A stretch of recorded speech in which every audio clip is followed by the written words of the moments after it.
Good morning. So, day 295. Look at this. Oh, the colors.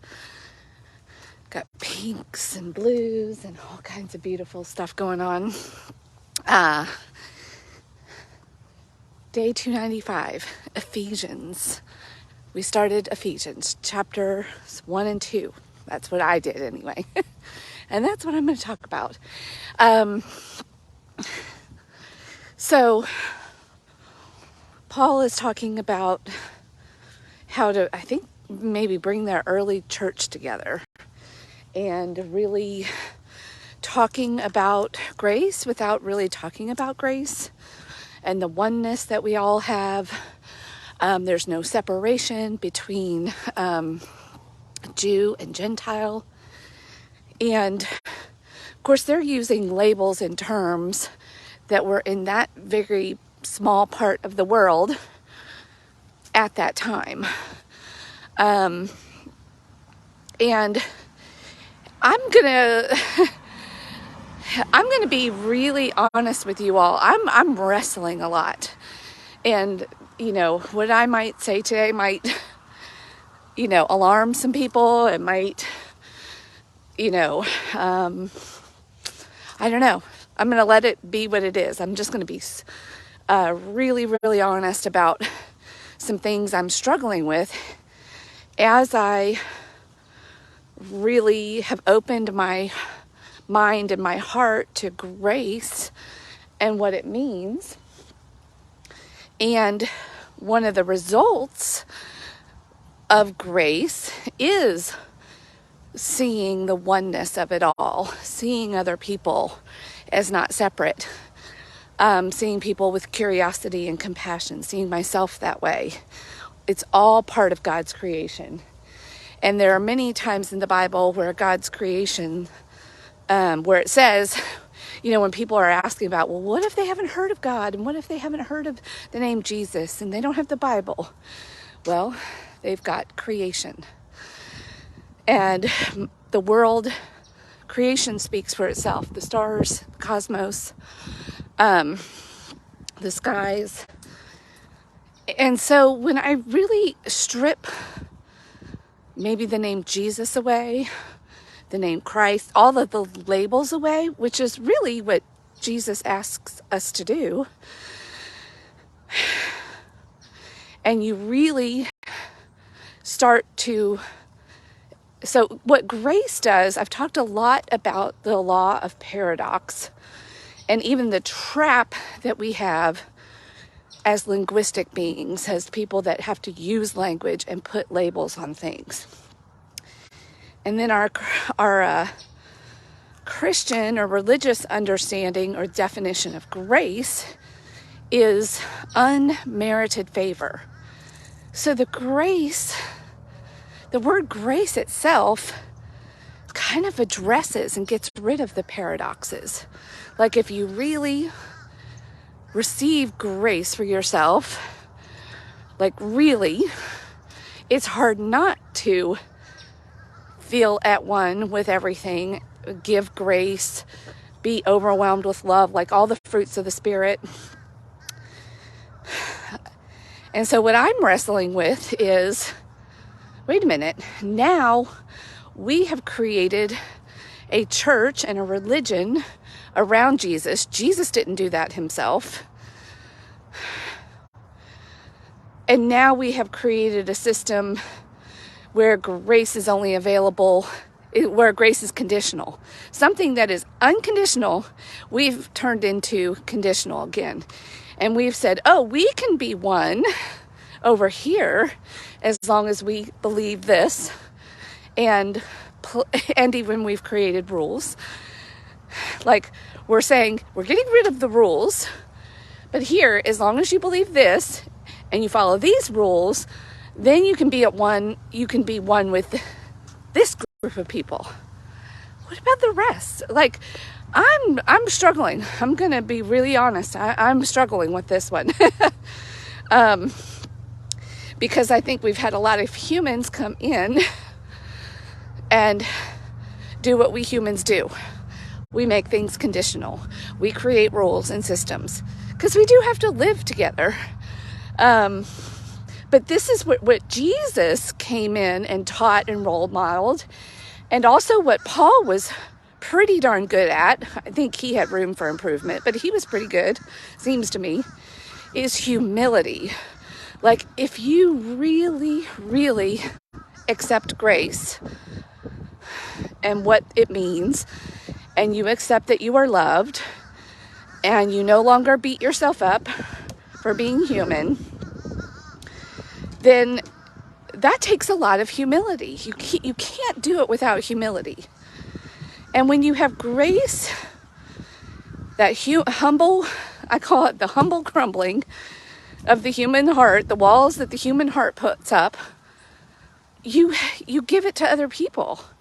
And you can live with other people without all these rules.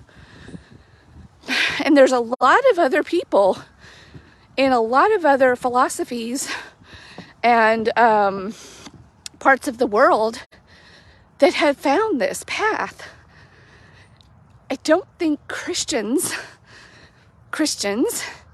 have a corner on this market.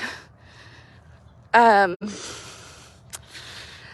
least this is where I am now. I've got to be really honest. I'm really wrestling with these things now because it just doesn't jive with me. How I understand grace, and if I walk it out in humility, I see other people, great people who have written a lot of things and been great teachers that have found this narrow path. And that there are many people outside of the small area of the world where even the Jewish people were, and where this understanding of God was. There's a lot of other people that have walked the earth in lots of other places in the earth.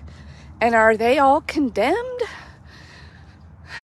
Even the ones that found grace and love and the way of living with humility and in peace with their, because if we accept the definitions that are even given to us in the Bible, you will know the people that have found the way because they have this fruit in their life.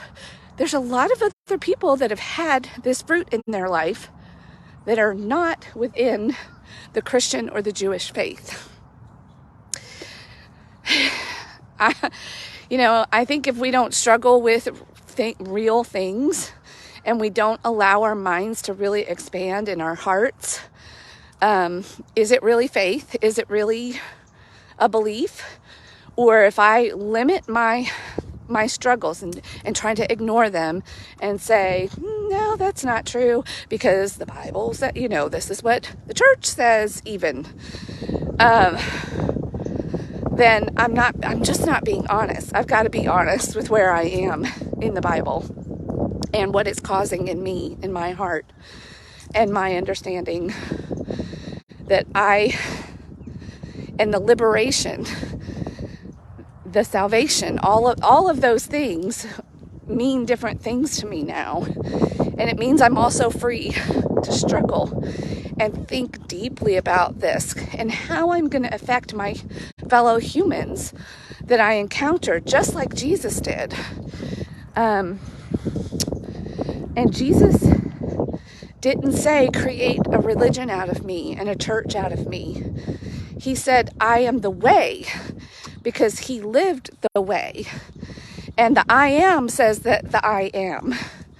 And if we are all one, I am, you are. And we have that potential. It's just not been activated. We all have it, but it's like it's covered up. And our block is our own beliefs, the human condition of wanting to get mine, protect, defend, attach strings to love.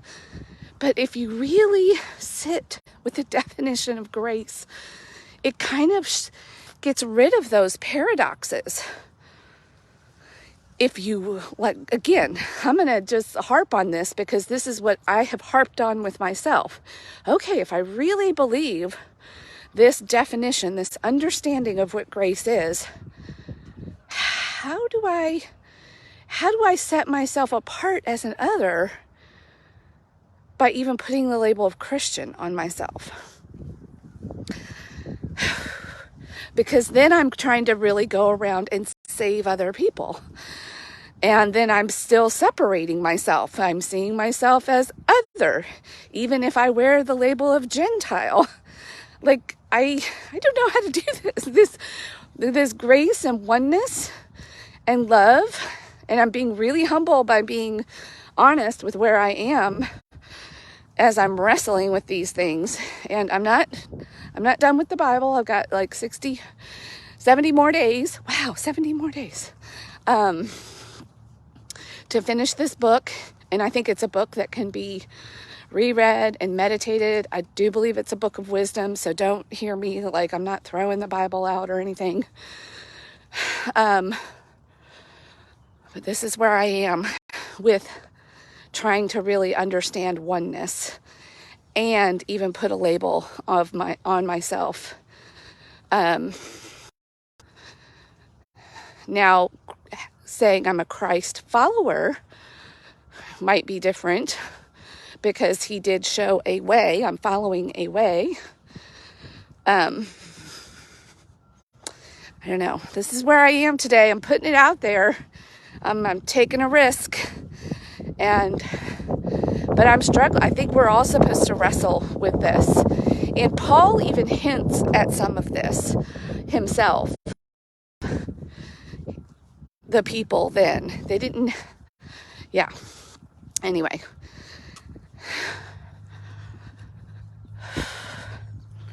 All right.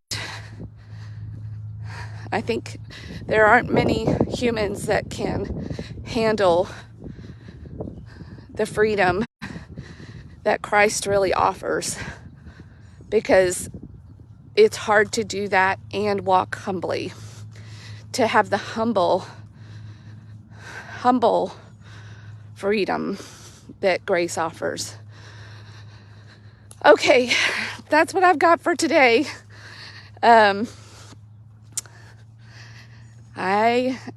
This is where I am. The struggle is real, but it's not. It's actually not a struggle. It's very liberating. It's a struggle to be honest as a human, knowing that, oh, I don't know if I like where she's going. I was really liking where she was going, and now I'm not so sure.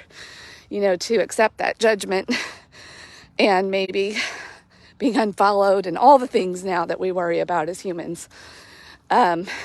But I gotta be real, and I gotta follow the path that God is putting me on. And if you're not wrestling with things, then you're not thinking deeply about things.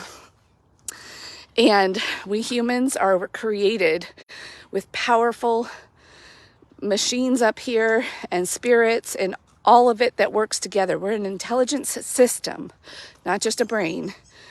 And life can be really rich, but getting to deeper understandings means wrestling and allowing yourself to go places. And when you don't,